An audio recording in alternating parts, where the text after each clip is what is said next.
Hi all, welcome to competitive cracker. ഞാൻ നിയാസ്.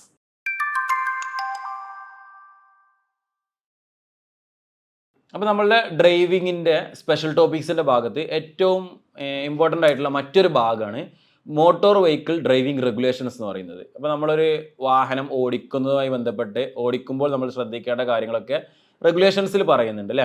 അപ്പോൾ ഈ മോട്ടോർ വെഹിക്കിൾ ഡ്രൈവിംഗ് റെഗുലേഷൻസിൽ നമുക്കൊരു 40 റൂളാണ് നമുക്ക് പഠിക്കാനുള്ളത്. ഈ റൂളുകളിൽ നിന്നൊക്കെ ക്വസ്റ്റ്യൻസ് ചോദിക്കാറുണ്ട്. ഓരോ റൂളുകൾ ഓരോ ഓപ്ഷൻസ് ആക്കി ഓരോ സ്റ്റേറ്റ്മെൻ്റ് ആക്കി വന്നിട്ടും നമുക്ക് ക്വസ്റ്റ്യൻസ് ചോദിച്ച് കണ്ടിട്ടുണ്ട്. അപ്പോൾ അങ്ങനെ ക്വസ്റ്റ്യൻസ് വരുന്ന സമയത്ത് നമ്മളതിൽ ഏറ്റവും ഇമ്പോർട്ടൻ്റ് ആയിട്ടുള്ള ഒരു റൂള് നമ്മൾ ഇന്നൊന്ന് ഡിസ്കസ് ചെയ്യണം. അത് ഓവർടേക്കിങ്. നമുക്ക് എല്ലാവർക്കും അറിയാം, നമ്മളെല്ലാവരും വാഹനം ഓടിക്കുന്ന ആളുകളാണ്. നിങ്ങളെല്ലാവരും വാഹനം ഓവർടേക്ക് ചെയ്യുന്നുണ്ടായിരിക്കും, അല്ലെങ്കിൽ മറ്റു വാഹനങ്ങളെ ഓവർടേക്ക് ചെയ്യാൻ വേണ്ടി അനുവദിക്കുന്നുണ്ടായിരിക്കും. അപ്പോൾ എവിടെയെല്ലാം ഓവർടേക്കിംഗ് ചെയ്യാം, എവിടെയെല്ലാം ഓവർടേക്കിംഗ് ചെയ്യരുത് എന്നുള്ള കാര്യമാണ് ഇന്നത്തെ ഈ ഒരു ക്ലാസ്സിലൂടെ നമ്മൾ ഡിസ്കസ് ചെയ്യാൻ പോകുന്നത്. അപ്പോൾ മോട്ടോർ വെഹിക്കിൾ ഡ്രൈവിംഗ് റെഗുലേഷൻസ് പ്രകാരം ഓവർടേക്കിംഗ് എന്നുള്ള റൂളാണ് നമ്മൾ ഇന്ന് ഡിസ്കസ് ചെയ്യാൻ പോകുന്നത്. അപ്പോൾ ഓവർടേക്കിങ്ങിൻ്റെ സിമ്പിളും ഓവർടേക്കിംഗ് ചെയ്യരുത് എന്നുള്ളതിൻ്റെ സിമ്പിൾ നിങ്ങൾ കണ്ടോ. ഓവർടേക്കിംഗ് ചെയ്യുക എന്നുള്ളതിൻ്റെ സിമ്പിളല്ല, ഓവർടേക്കിംഗ് ചെയ്യരുത് എന്നുള്ളതിൻ്റെ സിമ്പിൾ നിങ്ങൾക്ക് അറിയുന്ന കാര്യമായിരിക്കും. Mandatory science, cautionary science, informatory science ഒക്കെ പറഞ്ഞിട്ട് നമ്മൾ പല സയൻസുകൾ, റോഡ് ട്രാഫിക് സയൻസുകളൊക്കെ തന്നെ ഈ എക്സാമിന് പോകുന്നതിന് മുന്നേ പഠിച്ചിട്ടായിരിക്കും നമ്മൾ പോവുക. അപ്പോൾ അതിൽ നിങ്ങൾ ഓവർടേക്കിംഗ് എന്താണെന്നുള്ളത് നിങ്ങൾ കണ്ടിട്ടുണ്ടായിരിക്കും അല്ലേ. നോ ഓവർടേക്കിംഗ് എന്താണെന്നുള്ളത് നിങ്ങൾ കണ്ടിട്ടുണ്ടായിരിക്കും. അപ്പോൾ ജസ്റ്റ് ഓവർടേക്കിംഗ് എന്താ എന്നുള്ളതും അതിൽ എന്തെല്ലാം കാര്യങ്ങൾ അതുമായി ബന്ധപ്പെട്ട കാര്യങ്ങളുണ്ട് എന്നുള്ളത് നമുക്ക് നോക്കാം. അപ്പോൾ ഫസ്റ്റത്തെ പോയിന്റ് എന്ന് പറയുന്നത്, സുരക്ഷിതമല്ല എങ്കിലും മോട്ടോർ വാഹന നിയമത്തിൻ്റെയോ അതിൻ്റെ കീഴിൽ ഉണ്ടാക്കിയിരിക്കുന്ന ചട്ടങ്ങളുടെയോ കാലാകാലങ്ങളിൽ നിലവിലിരിക്കുന്ന ഏതെങ്കിലും മറ്റു നിയമത്തിൻ്റെ ലംഘനം ഉണ്ടെങ്കിലോ ഒരു മോട്ടോർ വാഹനം മറ്റ് ഏത് റോഡ് ഉപയോക്താവിനെയും മറികടക്കരുത്. ഇല്ലേ, സുരക്ഷിതമല്ല എങ്കിൽ, സിമ്പിളായിട്ട് ഒറ്റ വാക്കിൽ തന്നെ പറയാം, സുരക്ഷിതമല്ല എങ്കിൽ നമ്മൾ ഒരു കാരണവശാലും വാഹനം മറ്റൊരു ആളെ മറികടക്കരുത്. നമുക്കത് സേഫ് ആണെന്ന് തോന്നിക്കഴിഞ്ഞാൽ മാത്രമേ നമ്മൾ വാഹനം മുറിച്ച് കടക്കാൻ പാടുള്ളൂ എന്നുള്ളതാണ് പറയുന്നത്. ദെൻ രണ്ടാമത്തെ പോയിന്റ് നോക്കാം. ഒരു വാഹനം വലതുവശത്ത് കൂടെ മാത്രമേ എന്ത് ചെയ്യാൻ പാടുള്ളൂ, മറികടക്കാൻ പാടുള്ളൂ അല്ലേ. അതായത് വലതുവശത്ത് കൂടെ, നമ്മളെപ്പോഴും റൈറ്റ് സൈഡിലൂടെ മാത്രമേ നമ്മൾ എന്ത് ചെയ്യാൻ പാടുള്ളൂ, ഒരു വാഹനത്തിൽ മറികടക്കാൻ പാടുള്ളൂ, നമ്മൾ ഓവർടേക്ക് ചെയ്യാൻ പാടുള്ളതുള്ളൂ. പക്ഷെ റൈറ്റ് സൈഡിലൂടെ അല്ലാതെ വാഹനം മറികടക്കാൻ പറ്റുന്ന സാഹചര്യങ്ങളുണ്ട്. ആ കാര്യങ്ങളൊക്കെ ഒന്ന് നോക്കാം. നമ്മളെപ്പോഴും പറയാം, ഒരു വാഹനം വലതുവശത്തൂടെ മാത്രമേ മറികടക്കാൻ പാടുള്ളൂ, അല്ലാത്ത ഒരു വാഹനം ഇടതുവശത്ത് കൂടെ മറികടക്കാവുന്നതാണ് എന്നും വ്യവസ്ഥ ചെയ്തിരിക്കുന്നു. അപ്പോൾ ഇടതുവശത്ത് കൂടെ മറികടക്കാവും പറ്റും എന്നുള്ള വ്യവസ്ഥകളാണ് 3 സ്റ്റേറ്റ്മെൻ്റ് ആയിട്ട് കൊടുത്തിട്ടുള്ളത്. ഈ 3 സ്റ്റേറ്റ്മെൻറ്റ് പ്രകാരമുള്ള കേസാണ് നമ്മൾ നിൽക്കുന്നതെങ്കിൽ നമുക്ക് എന്ത് ചെയ്യാം, നമുക്ക് ഇടതുവശത്ത് കൂടെ വേണമെന്നുണ്ടെങ്കിലും ഓവർടേക്ക് ചെയ്യാം. അപ്പോൾ ഒന്നാമത്തത്, മറികടക്കുന്ന വാഹനവും മറികടക്കപ്പെടേണ്ട വാഹനവും മൾട്ടി ലൈനിലൂടെ ഓടിച്ചു കൊണ്ടിരിക്കുകയാണെങ്കിൽ ഓവർടേക്കിംഗ് ചെയ്യപ്പെടേണ്ട വാഹനത്തിൻ്റെ ഇടതുവശത്ത് അടയാളപ്പെടുത്തിയിരിക്കുന്ന ലൈനിലൂടെ മുമ്പിലുള്ള വാഹനത്തെ സുരക്ഷിതമായി മറികടക്കാൻ സാധിക്കുമെങ്കിൽ, അതായത് നമ്മളൊരു വാഹനം മൾട്ടി ലൈനിലൂടെ ഓടിക്കൊണ്ടിരിക്കണം. മൾട്ടി ലൈൻ അറിയാമല്ലോ അല്ലേ, 4 ലൈൻ 6 ലൈൻ ഹൈവേസ് ഒക്കെ നിങ്ങൾ കണ്ടിട്ടുണ്ടായിരിക്കും. അപ്പോൾ അതിലൂടെ മൾട്ടി ലൈനിലൂടെ ഓടിക്കൊണ്ടിരിക്കുകയാണെന്നുണ്ടെങ്കിൽ ആ വാഹനത്തിന് ഇടതുവശത്തെ ലൈനിലൂടെ നമുക്ക് സുരക്ഷിതമായി മറികടക്കാൻ കഴിയുമെങ്കിൽ നമുക്ക് എന്ത് ചെയ്യാൻ പറ്റും, ആ വാഹനത്തെ ഇടതുഭാഗത്തൂടെ മറികടക്കാവുന്നതാണ്. ദെൻ അടുത്തത്, മറികടക്കപ്പെടേണ്ട വാഹനം റോഡിൻ്റെ മധ്യഭാഗത്ത് നിന്ന് വലത്തോട്ട് തിരിയുകയോ അല്ലെങ്കിൽ യു ടേൺ എടുക്കുകയാണെങ്കിലും, തിരിയാനുള്ള സിഗ്നൽ കൊടുത്തിരിക്കുകയാണെങ്കിലും അതിനെ ഇടതുവശത്തൂടെ സുരക്ഷിതമായി മറികടക്കാം. അതായത് ഒരു വാഹനം ഇതാ ഇവിടെ ഇങ്ങനെ റോഡുണ്ട്, ഈ റോഡിൽ നിന്ന് നമ്മൾ റോഡിലൂടെ മുന്നോട്ട് പോയിക്കൊണ്ടിരിക്കണം, വാഹനം മുന്നോട്ട് പോകുന്ന റോഡാണ്. അപ്പോൾ റോഡിലൂടെ ജസ്റ്റ് വാഹനം വരുന്നു, നമ്മൾ ഇവിടെ എത്തി, ഇവിടെ നിന്നുള്ള വാഹനം പോയിക്കൊണ്ടിരിക്കുന്ന സമയത്ത് ഇങ്ങോട്ട് തിരിയാൻ വേണ്ടി, വലത്ത് ഭാഗത്തോട്ട് തിരിയാൻ വേണ്ടി ഇവിടെ വെച്ച് ഇൻഡിക്കേറ്റർ ഇട്ട് നിർത്തിയിരിക്കുകയാണെന്നുണ്ടെങ്കിൽ നമുക്ക് ഈ വാഹനത്തെ ഇതിലൂടെ ഇങ്ങനെ കടന്നു പോകാം, നമ്മുടെ വാഹനമായിട്ട് നമുക്ക് മുന്നോട്ട് കടന്നു പോകാം, അതിന് പ്രോബ്ലം ഇല്ല. കാരണം അതെന്താണ്, ഈ വാഹനം വലത്തോട്ട് തിരിയാനോ അല്ലെങ്കിൽ അവിടുന്ന് യു ടേൺ അടിച്ച് പോരാനോ അവരെന്ത് ചെയ്യാണ്, റെഡിയായി നിൽക്കുകയാണെന്നുണ്ടെങ്കിൽ, ഇൻഡിക്കേറ്റർ ഇട്ട് നിൽക്കുകയാണെന്നുണ്ടെങ്കിൽ സുരക്ഷിതമായിട്ട് നമുക്ക് അതിൻ്റെ ഇടതുവശത്തിലൂടെ ഓവർടേക്ക് ചെയ്യാം. ദെൻ മൂന്നാമത്തത്, മറികടക്കപ്പെടേണ്ട വാഹനം നിർത്തിയിരിക്കുകയാണ്, അതിനെ ഇടതുവശത്ത് കൂടി മറികടക്കുകയാണ് സുരക്ഷിതമാണ് എങ്കിലും നമുക്ക് എന്ത് ചെയ്യാം, വാഹനം ഓവർടേക്ക് ചെയ്യാം. ആ വാഹനം ഇവിടെ നിർത്തിയിട്ടിരിക്കുന്നുണ്ട്, ഇടതുവശത്ത് കൂടെ നമുക്ക് ഓവർടേക്ക് ചെയ്യാം, ഈസിയായിട്ട് ഓവർടേക്ക് ചെയ്യാൻ പറ്റുമെന്നുണ്ടെന്നുണ്ടെങ്കിൽ നമുക്ക് അത് വാഹനത്തെ ഓവർടേക്ക് ചെയ്യാം എന്നുള്ളതാണ് പറയുന്നത്. ദെൻ അതിൻ്റെ മൂന്നാമത്തെ സബ് റൂൾ വായിക്കുകയാണ്. മുന്നിൽ നിന്നോ സമീപത്ത് നിന്നോ വരുന്ന ട്രാഫിക്കിന് മറികടക്കാൻ തടസ്സമുണ്ടാക്കാൻ സാധ്യതയുണ്ടെങ്കിൽ ഒരു വാഹനം മറികടക്കരുത്. അപ്പോൾ മുന്നിൽ നിന്ന് വരുന്ന വാഹനങ്ങൾ അല്ലെങ്കിൽ എന്തെങ്കിലും ട്രാഫിക് ഉണ്ടെന്നുണ്ടെങ്കിൽ മറ്റു വാഹനങ്ങൾക്ക് മറികടക്കാൻ തടസ്സമാണെങ്കിൽ പോകാൻ തടസ്സമാണെന്നുണ്ടെങ്കിൽ നമ്മൾ ഒരു കാരണവശാലും ഓവർടേക്ക് ചെയ്യരുത്. ഇത് നാലാമത്തെ നോക്കാം. മറികടക്കുമ്പോൾ മറികടക്കപ്പെടുന്ന വാഹനത്തിൻ്റെ വേഗതയേക്കാൾ കൂടുതൽ വേഗതയിൽ വാഹനം ഓടിക്കേണ്ടതാണ്. പക്ഷേ ആ വേഗത മോട്ടോർ വാഹനത്തിൻ്റെ നിയമത്തിലോ അതിന് കീഴിലുണ്ടാക്കിയിരിക്കുന്ന ചട്ടങ്ങളോ പറഞ്ഞിരിക്കുന്നതോ അല്ലെങ്കിൽ പ്രസ്തുത നിയമത്തിനോ ചട്ടങ്ങൾക്കോ കീഴിലായി പറഞ്ഞിരിക്കുന്നതായ പരമാവധി വേഗപരിധിയിൽ കൂടാൻ പാടില്ലാത്തതാകുന്നു. ഇപ്പോൾ നമ്മളിപ്പോൾ ഒരു വാഹനത്തെ ഓവർടേക്ക് ചെയ്യണമെന്നുണ്ടെങ്കിൽ നമ്മളിപ്പോൾ തൊട്ട് മുന്നേ പോയിക്കൊണ്ടിരിക്കുന്ന വാഹനത്തിൻ്റെ സ്പീഡ് എന്ന് പറയുന്നത് ഒരു 80 സ്പീഡിലാണ് ആ വാഹനം പോകുന്നത്. 80 km/h സ്പീഡിലാണ് ആ വാഹനം പോകുന്നത്. നമ്മൾ അതിനെ ഓവർടേക്ക് ചെയ്യണമെന്നുണ്ടെങ്കിൽ എന്തായാലും 80 എബോവ് നമുക്ക് വേണ്ടി വരില്ലേ? ഗ്രേറ്റർ ദാൻ 80 km/h നമ്മൾ എന്ത് ചെയ്യേണ്ടി വരും? എന്തായാലും വാഹനം ഓടിക്കേണ്ടി വരും. പക്ഷേ ആ വാഹനത്തിൻ്റെ ആ റോഡിലെ സ്പീഡ് ലിമിറ്റ് 80 ലിമിറ്റ് ചെയ്ത് വെച്ചിട്ടുണ്ടെന്നുണ്ടെങ്കിൽ നമ്മൾ ആ വാഹനത്തിൻ്റെ സ്പീഡ് ലിമിറ്റോ അതായത് വാഹനത്തിൻ്റെ ക്ലാസ് ഓഫ് വാഹനത്തിൻ്റെ സ്പീഡ് ലിമിറ്റോ അല്ലെങ്കിൽ ആ റോഡിലെ സ്പീഡ് ലിമിറ്റോ 80 ലിമിറ്റ് ചെയ്ത് വെച്ചിട്ടുണ്ട്. 80ൻ്റെ മുകളിൽ പോകുന്നത് സ്പീഡ് ലിമിറ്റിൻ്റെ വയലേഷൻ ആണെന്നുണ്ടെങ്കിൽ ഒരിക്കലും നമ്മൾ എന്ത് ചെയ്യാൻ പാടില്ല? ആ വാഹനത്തെ ഓവർ സ്പീഡിൽ പോയിട്ട് നമ്മൾ ഓവർടേക്ക് ചെയ്യാൻ പാടില്ലാത്തതാകുന്നു. അപ്പോൾ ആ റോഡിൽ അനുവദിച്ചിരിക്കുന്ന മാക്സിമം വേഗതയ്ക്ക് മുകളിൽ ഒരിക്കലും എന്ത് ചെയ്യരുത്? പോവരുത്. അങ്ങനെ പോയിട്ട് നമ്മൾ ഒരിക്കലും ആ വാഹനത്തെ മറികടക്കാൻ പാടില്ല എന്നുള്ളതാണ് പറയുന്നത്. അപ്പോൾ PSCയുടെ ഡ്രൈവർ എക്സാമുകളിൽ നമ്മൾ ഏത് ഡ്രൈവർ എക്സാം ആണെന്നുണ്ടെങ്കിലും മോട്ടോർ വെഹിക്കിൾ ഡ്രൈവിംഗ് റെഗുലേഷൻസ് എന്നുള്ള ഭാഗത്ത് നിന്ന് ക്വസ്റ്റ്യൻസ് നിർബന്ധമായിട്ടുണ്ടായിരിക്കും. ഇപ്പോൾ ഡ്രൈവർ എക്സാമിന് വേണ്ടിയിട്ട് പ്രിപ്പയർ ചെയ്യുന്ന ആളുകൾക്ക് വേണ്ടിയിട്ട് ഏത് ഡ്രൈവർ എക്സാമിന് വേണ്ടി പ്രിപ്പയർ ചെയ്യുന്ന ആളുകൾ പോലീസ് ഡ്രൈവറിൻ്റെ എക്സാം വരാനുണ്ട് ഇനി നമുക്ക്, അതേപോലെ ഫയർമാൻ ഡ്രൈവർ വരാനുണ്ട്, ഫോറസ്റ്റ് ഡ്രൈവർ വരാനുണ്ട്, വേരിയസ് ഡിപ്പാർട്ട്മെൻറ്റ് ഡ്രൈവർ ഓൾറെഡി വിളിച്ച് വെച്ചതുണ്ട്. ഇപ്പോൾ നോട്ടിഫിക്കേഷനിൽ ഇത് 31 വരെ നമുക്ക് LDV ഡ്രൈവർ അപ്ലൈ ചെയ്യാൻ പറ്റില്ലേ? ജനുവരി 29 വരെ നമുക്ക് അപ്ലൈ ചെയ്യാൻ പറ്റും. LDVയും HDVയും അപ്ലൈ ചെയ്യാൻ പറ്റും. അപ്പോൾ നിങ്ങൾ ഇതൊക്കെ അപ്ലൈ ചെയ്തിട്ടുണ്ടാവുമെന്ന് വിചാരിക്കുന്നു. അപ്ലൈ ചെയ്യാത്തതുണ്ടെങ്കിൽ ഉടനെ തന്നെ നിങ്ങളുടെ PSCയുടെ പ്രൊഫൈലിൽ 1 ടൈം രജിസ്ട്രേഷനിലൂടെ നിങ്ങൾ എന്ത് ചെയ്യുക? അപ്ലൈ ചെയ്യുക. അപ്പോൾ ഈ അപ്ലൈ ചെയ്ത് പഠിക്കുന്നവർക്ക് വേണ്ടിയിട്ട് കോമ്പറ്റേറ്റീവ് ക്രാക്കർ ഡ്രൈവറിൻ്റെ സ്പെഷ്യൽ ബാച്ചസ് സ്റ്റാർട്ട് ചെയ്തിട്ടുണ്ട്. അപ്പോൾ ബാച്ചിൻ്റെ ഡീറ്റെയിൽസും കാര്യങ്ങളും അറിയാൻ വേണ്ടിയിട്ട് നിങ്ങൾ ഞങ്ങളുടെ നമ്പറിൽ കോൺടാക്ട് ചെയ്യുക. ദെൻ നെക്സ്റ്റ് അടുത്തതെന്ന് പറയുന്നത് 5ാമത്തെ ക്ലോസ് പറയുന്നത് ഒരു വാഹനവും മറികടക്കരുത് എന്നുള്ള കാര്യമാണ് അല്ലേ? ഒരു വാഹനവും മറികടക്കരുത്, അതായത് ഒരിക്കലും ഓവർടേക്ക് ചെയ്യരുത്. അതിനുള്ള കുറച്ച് പോയിന്റ്സ് പറയുന്നുണ്ട് കേട്ടോ. 5 കൂടുതലുണ്ട് പറയുന്നുണ്ട്. അപ്പോൾ ഓരോന്നോരോന്ന് നോക്കാം. ഒന്നാമത്, ഗതാഗത സാഹചര്യം വ്യക്തമല്ലെങ്കിൽ നമുക്ക് ഫ്രണ്ടിലോട്ട് പോകുന്ന റോഡ് ട്രാഫിക് നമുക്ക് കൃത്യമായിട്ട് അറിയില്ല.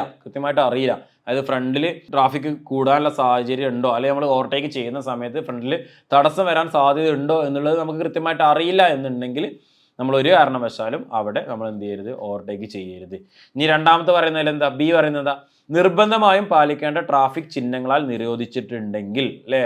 നോ ഓവർടേക്കിംഗ് സൈൻ നിങ്ങൾ കണ്ടിട്ടുണ്ടായിരിക്കും. നോ ഓവർടേക്കിംഗ് സൈൻ ഉണ്ടെങ്കിൽ അത് അവിടെ നിരോധിച്ചിട്ടുണ്ട്. അവിടെ ഒരിക്കലും എന്ത് ചെയ്യരുത്? ഓവർടേക്ക് ചെയ്യരുത് എന്ന് നിരോധിച്ചിട്ടുണ്ട് എന്നുണ്ടെങ്കിൽ നിങ്ങൾ അവിടെ എന്ത് ചെയ്യരുത്? ഓവർടേക്ക് ചെയ്യരുത്.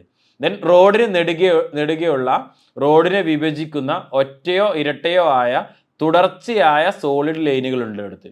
അപ്പോൾ റോഡിൻ്റെ മാർക്കിങ്സ് നമ്മൾ പഠിച്ചിട്ടുണ്ടായിരിക്കും അല്ലേ? അപ്പോൾ ഇതിങ്ങനെ റോഡ് ഇങ്ങനെ പോകുകയാണെന്നുണ്ടെങ്കിൽ റോഡിൻ്റെ സെൻറ്ററിൽ നമുക്ക് ഇടവിട്ടിട്ടുള്ള ലൈനുകൾ കാണാൻ പറ്റും. അതേപോലെ തന്നെ റോഡിൽ നമുക്ക് എന്ത് ചെയ്യാൻ പറ്റും? സോളിഡ് ആയിട്ടുള്ള വൈറ്റ് ലൈൻസ് കാണാൻ പറ്റും അല്ലേ? അത് സിംഗിൾ ലൈൻസ് ഉണ്ടാവും, ചിലപ്പോൾ ഡബിൾ ലൈൻസ് ഉണ്ടാവും. സിംഗിൾ ലൈൻ എന്തായാലും കാണാൻ പറ്റും.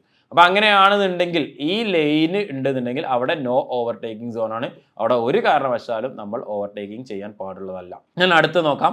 ഒരു വളവിലോ ഒരു മൂലയിലോ അല്ലെങ്കിൽ മുന്നിലുള്ള റോഡ് വ്യക്തമായി കാണാൻ സാധിക്കാത്ത ഏതെങ്കിലും രീതിയിലുള്ള എന്തെങ്കിലും തടസ്സമുള്ളിടത്ത് നമ്മൾ ഒരിക്കലും ഓവർടേക്ക് ചെയ്യരുത്. അത് നമുക്കൊരു വളവാണ്, ഒരു കോർണർ, ഒരു ജംഗ്ഷനാണ്. നമുക്ക് വാഹനം പോകുന്നത് കാണാൻ കഴിയുന്നില്ല എങ്കിൽ നമുക്ക് അവിടെ എല്ലാം വ്യക്തമായിട്ട് ട്രാഫിക് ഫ്രണ്ടിലോട്ട് കാണാൻ കഴിയുന്നില്ല എന്നുണ്ടെങ്കിൽ നമ്മൾ അവിടെ ഒരിക്കലും ഓവർടേക്ക് ചെയ്യാൻ പാടുള്ളതല്ല. ദെൻ നെക്സ്റ്റ്, ജംഗ്ഷനുകൾ, അതേപോലെ തന്നെ ഇൻ്റർസെക്ഷനുകൾ, പെഡസ്ട്രിയൻ ക്രോസിങ്ങുകൾ അല്ലേ? ഒരു ഇൻ്റർസെക്ഷൻ ഉണ്ടെന്നുണ്ടെങ്കിൽ, ഇപ്പോൾ ഒരു 4-വേ ഇൻ്റർസെക്ഷൻ ഉണ്ടെങ്കിൽ, ഇങ്ങനെ ജംഗ്ഷൻ ഉണ്ടെങ്കിൽ ഈ ജംഗ്ഷനിൽ വന്നിട്ടൊന്നും ഒരിക്കലും ഓവർടേക്ക് ചെയ്യാൻ ശ്രമിക്കരുത്. അതേപോലെ തന്നെ ഇൻ്റർസെക്ഷൻ ഉണ്ടെന്നുണ്ടെങ്കിൽ അവിടെ ഓവർടേക്ക് ചെയ്യരുത്. നമ്മുടെ സീബ്ര ലൈൻസിലെ പെഡസ്ട്രിയൻ ക്രോസിങ്സ് ഉണ്ടെന്നുണ്ടെങ്കിൽ അവിടെ ഒരിക്കലും ഓവർടേക്കിംഗ് ചെയ്യരുത് എന്നുള്ളതാണ് പറയുന്നത്. ദെൻ നെക്സ്റ്റ് F, റോഡ് ഇടുങ്ങിയതാകുന്ന അല്ലെങ്കിൽ കാരേജ് വേ ലൈനിലുള്ള വീതി കുറയുന്ന ട്രാൻസിറ്റ് ലൊക്കേഷനുകൾ. റോഡ് ഇടുങ്ങിയ നാരോ റോഡ് ഉണ്ടെന്നുണ്ടെങ്കിൽ അല്ലെങ്കിൽ കാരേജ് വേയിൽ വീതി കുറയുന്ന ലൊക്കേഷൻസ് ഉണ്ടെന്നുണ്ടെങ്കിൽ, ഇപ്പം നോർമലി നമ്മളിങ്ങനെ പോയിക്കൊണ്ടിരിക്കുന്ന ഒരു ലൈനാണെന്നുണ്ടെങ്കിൽ ആ ലൈനിൽ നിന്ന് ജസ്റ്റ് ചെറുതായിട്ട് ഇരിക്കുന്ന ഒരു റോഡ് വരുന്നുണ്ടെങ്കിൽ ഇവിടെ പോയിട്ട് നിങ്ങൾ എന്ത് ചെയ്യരുത്? ഓവർടേക്ക് ചെയ്യാൻ ശ്രമിക്കരുത് എന്നുള്ളതാണ് പറയുന്നത്. ദെൻ ഒരു ഇടുങ്ങിയ കൽവെട്ട്, അതായത് ഇടുങ്ങിയ പാലം അല്ലേ, നോർമലി ഒരു ചെറിയ നാരോ ബ്രിഡ്ജ് എന്നാണ് പറയാറുള്ളത് അല്ലേ. ഇത് നമുക്കൊരിക്കൽ ചോദിച്ച ക്വസ്റ്റൻ ആയിരുന്നു കേട്ടോ, നാരോ ബ്രിഡ്ജിലൂടെ ഓവർടേക്ക് ചെയ്യുന്നതുമായി ബന്ധപ്പെട്ടിട്ടുള്ളത്.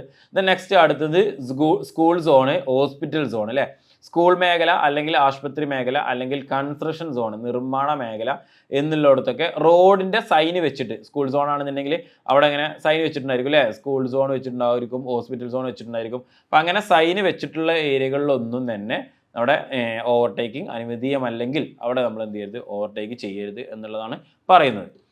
ദെൻ അടുത്തത് നെക്സ്റ്റ് സബ് റൂൾ വായിക്കാണ്.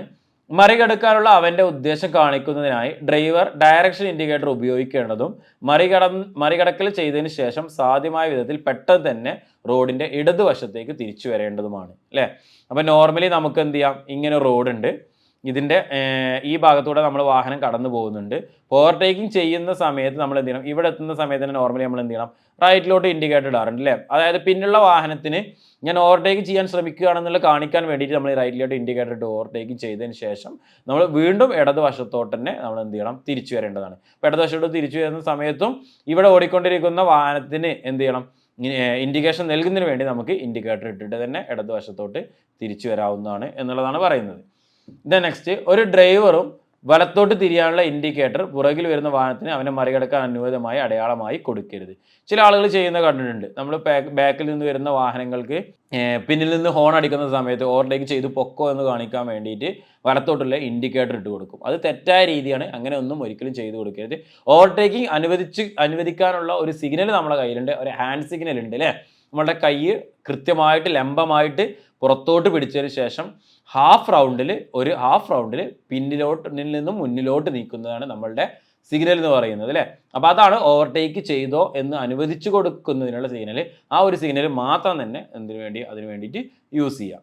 ദെൻ അടുത്തത്, ബിൽട്ടപ്പ് ഏരിയകൾക്ക് പുറത്ത് ഡ്രൈവർ മുന്നിലുള്ള വാഹനത്തെ മറികടക്കാനുള്ള തൻ്റെ ഉദ്ദേശത്തെ വളരെ കുറച്ച് നേരത്തേക്ക് അടിക്കുന്ന ഹോണിലൂടെയോ ഹെഡ്ലൈറ്റ് ഫ്ലാഷ് ചെയ്യുന്നതിലൂടെ സൂചിപ്പിക്കേണ്ടതും മുന്നിലുള്ള ഡ്രൈവറിൽ നിന്നും മറികടക്കാനുള്ള സൂചന ലഭിച്ചതിന് ശേഷം മാത്രമേ പാത ഒഴിവാണെങ്കിൽ മറികടക്കാവുന്നതാണ്. ഇപ്പോൾ ബിൽട്ടപ്പ് ഏരിയ ഉണ്ടാവും, റോഡിൻ്റെ കൺസ്ട്രക്ഷൻ നടക്കുന്ന ഏരിയകളൊക്കെ ഉണ്ടായിരിക്കും. അപ്പം അങ്ങനെയാണെന്നുണ്ടെങ്കിൽ ഫ്രണ്ടിൽ വരുന്ന ആളുകൾക്ക് അദ്ദേഹത്തിന് എന്ത് ചെയ്യണം, സിഗ്നൽ കാണിച്ചു കൊടുക്കണം അല്ലേ. ഹെഡ്ലൈറ്റ് ഒന്ന് ഫ്ലാഷ് ചെയ്തുകൊണ്ട് ഞാൻ ഓവർടേക്ക് ചെയ്യുകയാണെന്ന് സൂചിപ്പിച്ച് കൊടുത്തതിന് ശേഷം എതിരെ നിൽക്കുന്ന ഡ്രൈവറിൽ നിന്നും മറികടക്കാനുള്ള അനുമതി ലഭിച്ചതിന് ശേഷം പാത കൃത്യമാണെങ്കിൽ, നമ്മുടെ റോഡ് കൃത്യമാണെങ്കിലാണ് ഓവർടേക്ക് ചെയ്യേണ്ടത്. നമ്മുടെ നാട്ടിൽ പല സ്ഥലങ്ങളിലും അങ്ങനെയല്ല കാണാറുള്ളത്. ഓവർടേക്ക് ചെയ്യുന്ന ആൾ ജസ്റ്റ് ഹെഡ്ലൈറ്റ് അടിച്ചുകൊണ്ട് അങ്ങനെ വന്നിട്ട് ഓവർടേക്ക് ചെയ്ത് പോകാറാണ്. ശരിക്കും അത് സിഗ്നൽ കൊടുക്കലാണ്. അത് കൊടുത്തതിന് ശേഷം അല്ലേ എന്ത് ചെയ്യാണ്, അവരെ അനുവദിച്ച് തരികയാണെന്നുണ്ടെങ്കിൽ നമ്മളുടെ റോഡ് ക്ലിയർ ആണെങ്കിൽ മാത്രമേ ഓവർടേക്ക് ചെയ്യാൻ പാടുള്ളൂ എന്നുള്ളതാണ് നിയമത്തിൽ പറഞ്ഞിരിക്കുന്നത്. അപ്പോൾ അതേ രീതിയിലാണ് നമ്മൾ ഇനി ഓവർടേക്ക് ചെയ്യാൻ വേണ്ടിയിട്ട് ശ്രമിക്കേണ്ടത്. ദെൻ അടുത്തത്, ഒരു വാഹനം മറ്റൊരു വാഹനത്തെ മറികടക്കുകയാണെങ്കിൽ മറികടക്കപ്പെടേണ്ട വാഹനത്തിൻ്റെ ഡ്രൈവർ വേഗത കൂട്ടുകയോ മറികടക്കുന്ന വാഹനത്തിൻ്റെ ഇടത് ലൈനിലേക്കുള്ള സുരക്ഷിതമായ തിരിച്ചുവരവ് തടസ്സപ്പെടുത്തുകയോ ചെയ്യരുത്. അപ്പോൾ ഒരു വാഹനം മറ്റൊരു വാഹനത്തെ മറികടക്കുകയാണ്, അപ്പോൾ മറികടക്കപ്പെട്ടിട്ട് പോകുന്നുണ്ട്. അപ്പോൾ ഓൾറെഡി അനുവദിച്ച് കൊടുത്തിരിക്കുന്ന ഡ്രൈവർ ഒരു കാരണവശാലും അദ്ദേഹത്തിൻ്റെ വേഗത കൂട്ടിയിട്ട് ഈ വാഹനത്തിന് ഓവർടേക്ക് ചെയ്യുന്നതിന് തടസ്സമുണ്ടാക്കുന്ന രീതിയിൽ വാഹനം ഓടിക്കരുത്. അതേപോലെ തന്നെ അദ്ദേഹം ഓവർടേക്ക് ചെയ്തതിന് ശേഷം വശത്തോട്ട് വരും അല്ലേ, ഇടതുവശത്തോട്ട് വരുന്ന സമയത്ത് തടസ്സം ഉണ്ടാക്കുന്ന രീതിയിൽ വാഹനം ഓടിക്കരുത്. അദ്ദേഹത്തിന് അവിടെ സ്പേസ് കൊടുക്കണം എന്നുള്ള രീതിയിലാണ് നമ്മൾ എന്ത് പറയുന്നത്, ഈ ഒരു റൂളിൽ പറയുന്നത്. അപ്പോൾ ഇത് ജസ്റ്റ് ഒരൊറ്റ റൂൾ തന്നെയാണ്. ആ ഒരൊറ്റ റൂളിൽ ഓവർടേക്കിംഗ് എങ്ങനെയൊക്കെ ചെയ്യണം, എന്തെല്ലാം കാര്യങ്ങൾ ഓവർടേക്കിങ്ങിൽ ശ്രദ്ധിക്കണം എന്നുള്ള കാര്യമാണ് ഈ ഒരു പോയിന്റിൽ ഉദ്ദേശിച്ച് പറഞ്ഞത്. അപ്പോൾ ഈ ഒരു റൂൾ നിങ്ങൾക്ക് മനസ്സിലായിട്ടുണ്ടാവും എന്ന് വിചാരിക്കുന്നു. അപ്പോൾ ഡ്രൈവിങ്ങുമായി ബന്ധപ്പെട്ടിട്ടുള്ള എക്സാമുകൾക്ക് പ്രിപ്പയർ ചെയ്യുന്നവർക്ക് വേണ്ടിയിട്ടുള്ള കോമ്പറ്റിറ്റീവ് ക്രാക്കറിൽ ബാച്ച് സ്റ്റാർട്ട് ചെയ്തിട്ടുണ്ട്. അപ്പോൾ ബാച്ചിൻ്റെ ഡീറ്റെയിൽസ് കാര്യങ്ങൾ അറിയാൻ വേണ്ടിയിട്ട് നിങ്ങൾ ഞങ്ങളുടെ നമ്പറിൽ കോൺടാക്ട് ചെയ്യുക. ഇത്തവണ നമുക്ക് വന്നിരിക്കുന്നത് ഒട്ടനവധി ഡ്രൈവിംഗ് എക്സാമുകൾ ഒന്നിച്ച് വന്നിരിക്കുകയാണ്. നല്ലൊരു അവസരമാണ്. ഈ അവസരം നിങ്ങൾ ഒരിക്കലും മിസ്സാക്കരുത്. അപ്പോൾ നല്ല കൃത്യമായിട്ട് സിലബസ് പ്രകാരം കറക്റ്റായിട്ട് നിങ്ങൾ പഠിച്ചിട്ട് ഈ ഒരു എക്സാം ക്ലിയർ ചെയ്യാൻ ശ്രമിക്കുക. അപ്പോൾ നിങ്ങൾക്ക് വീഡിയോ ഇഷ്ടമായിട്ടുണ്ടാവും എന്ന് വിചാരിക്കുന്നു. അപ്പോൾ ഇതേപോലുള്ള മറ്റ് വീഡിയോ ആയിട്ട് നമുക്ക് വീണ്ടും കാണാം. നിങ്ങൾ ചാനൽ ആദ്യമായിട്ടാണ് കാണുന്നതെന്നുണ്ടെങ്കിൽ ചാനൽ സബ്സ്ക്രൈബ് ചെയ്യുക. നിങ്ങൾക്ക് വീഡിയോ ഇഷ്ടമായി കഴിഞ്ഞാൽ നിങ്ങൾ ലൈക്ക് ചെയ്യുക, നിങ്ങളുടെ കൂട്ടുകാരിലേക്ക് എത്തിക്കുക. അപ്പോൾ മറ്റൊരു വീഡിയോ ആയിട്ട് നമുക്ക് വീണ്ടും കാണാം. Okay, thank